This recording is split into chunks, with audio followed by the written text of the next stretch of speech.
Hi everyone, welcome to Alchemist. Today we are diving into one of the coolest technology in clean energy, the fuel cell. Imagine a device that works like battery but never runs out of power as long as you give it fuel. Instead of burning gasoline, it uses chemistry to create electricity. It's quite powerful and incredibly efficient. What exactly is a fuel cell? A fuel cell is an electrochemical device. Unlike a battery, it doesn't store energy. It generates it as long as fuel is applied. Let's break it down. Now let's look at the five key pillars that define how a fuel cell operates. Point 1, H2 and O2 reaction. First, the fundamental chemistry. A fuel cell primarily relies on the reaction between hydrogen as the fuel and oxygen from the air. Unlike burning their gases to create heat, we react them electrochemically to harness their atomic energy directly. Point 2, chemical to electrical energy. This brings us to the second point. The magic of a fuel cell is its efficiency. It converts chemical energy direct into electrical energy. Because there is a no combustion or moving parts like a turbine involved, we lose very little energy to heat or friction. Point number 4, zero emissions. Point number 4 is the most important for our planet. Zero emissions. In a standard engine, you get carbon dioxide and pollutants. In a hydrogen fuel cells, the only byproduct of the entire process is pure water. It is truly clean technology.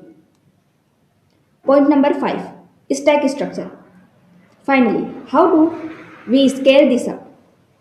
Through a stack structure. A single fuel cell produces a relatively small amount of voltage by layering or stacking many cells together. Just like the transparent unit you see in the background, we can generate enough power to move a bus or even provide electricity to a building.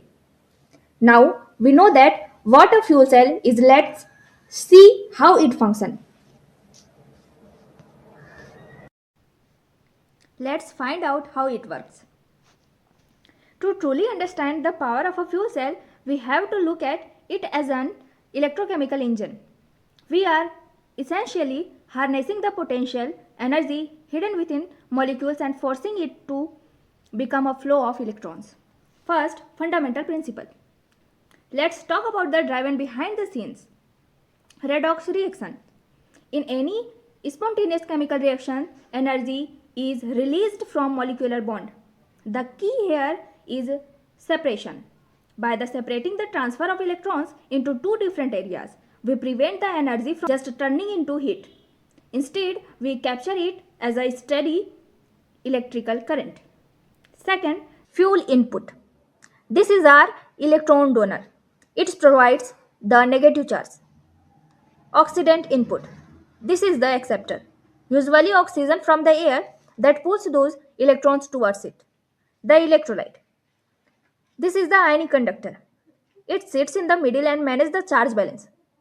It acts as a gatekeeper that allows ions to pass through while forcing the electron to travel through our external circuit to do work. Third, energy output and efficiency. Direct conversion.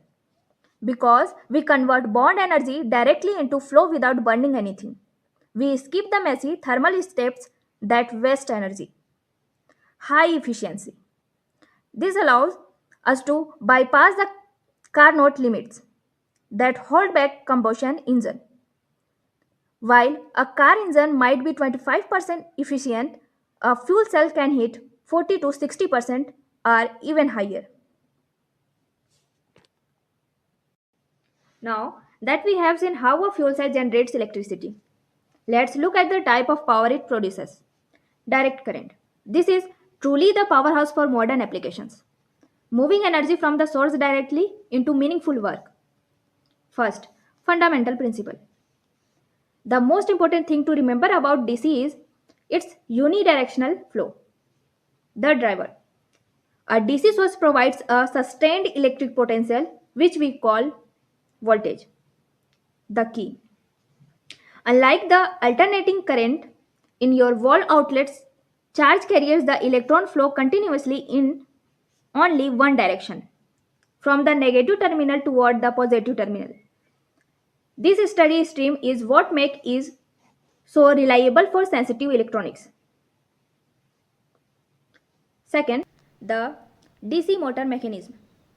How do we turn this flow into motion? Through the DC motor mechanism. Input. We take the direct current captured from our fuel cells. Interaction. As the DC flow through the motor, it creates a constant magnetic field. This field interacts with permanent magnets inside the motor to create torque, the force of rotation. Output. This gives us controlled mechanical rotation which can drive wheels, fans or any mechanical system. Third, direct DC use cases. Mobile devices. So why this reaction so special? This 5 point explain it all. We have looked at the chemistry and the physics of the fuel cell. Now let's look at the big picture. Zero emissions energy.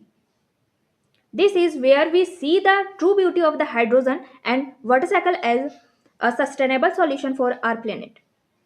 Fundamental principle. The most powerful concept here is the ultimate closed loop. Unlike fossil fuels, which are a one-way street to pollution, this process starts and ends with water. We use energy to split water into hydrogen and oxygen. Later we combine them in the fuel cell to release the energy. The only waste is the original water we started with. It is a perfect cycle. Second, hydrogen energy systems. How does the system work in the real world? Input. We take renewable electricity from solar or wind and use an electrolyzer to split water. This stores that renewable energy in the form of hydrogen gas. Interaction. That is stored H2 gas is reacted with oxygen inside a PEM, its full form, proton exchange membrane, fuel cell stack, which you can see here in the center diagram. Output. This generates high efficiency DC electricity and useful mechanical work like moving a car, while the protons combine with oxygen to become water once again.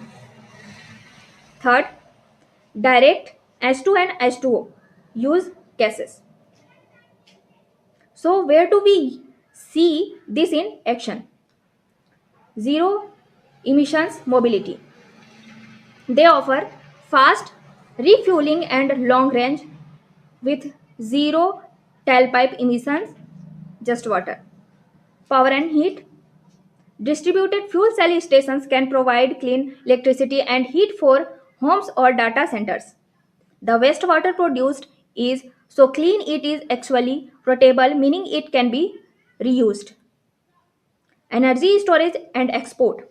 Hydrogen act as a massive battery. We can densify it, store it, and transport it across the world, making it the perfect medium for exporting surplus renewable energy. And next, now let's take a deep dive into the engineering to build a powerful energy source. We don't just use one cell, we create a fuel cell stack. This slide explores the multi-level structure and the complex theory that makes it all possible. The PEM, fuel cell stack. A fuel cell is essentially a chemical sandwich made of several specialized layers. Bipolar plates. These are the outer braid of our sandwich. They hold everything together and help transport electrons. Gas diffusion layer. This layer ensures the H2 and O2 are distributed evenly across the surface. Catalyst layer. This is where the magic happens, where the platinum splits the molecules. The PEM. Its full form, proton exchange membrane. This is the heart. It is a selective barrier that allows only protons to pass through while blocking the electrons. Thermodynamic and kinetic illustration. Chemistry is not just about what happens but how it happens. Look at the graph. To get from our reactants to our products, we have to overcome a hill called activation energy. The Gibbs free energy represents the total potential energy we can extract. By using a catalyst, we lower that activation energy hill allowing the reaction to happen faster and more efficiently. Electrochemical process. Let's look at the specific roles of each side once more. Anode. Here, hydrogen is oxidized. The bipolar plate's job is to whisk those liberated electrons away into the circuit. Cathode. On this side, oxygen is reduced. The triple phase boundary. This is a key advanced concept. It is the specific point where the protons, electrons and oxygen gas all meet on the catalyst. If these three don't meet perfectly, the cell won't produce power. Stacked multi-cell configuration. Finally, look at the stacked configuration. By repeating this sandwich structure hundreds of times, we create a stack. This is how we scale from a teeny lab experiment to a massive engine capable of powering a heavy-duty truck or a spacecraft. Moving to our last slide. We have covered a lot of ground today, from the basic chemical reaction to the advanced engineering of a fuel cell stack. To wrap things up, let's look at our major finding and the bigger picture of what this technology means for our world. First, major findings. Hierarchical design. Remember that PEM fuel cells are not just simple boxes, they are highly engineered layered devices designed especially to move protons and electrons with maximum efficiency. Structure mirrors function. The way the cell is built is exactly how it works. The catalyst layer and the PEM membrane are there to separate the anodic H2 oxidation from the cathodic O2 reduction.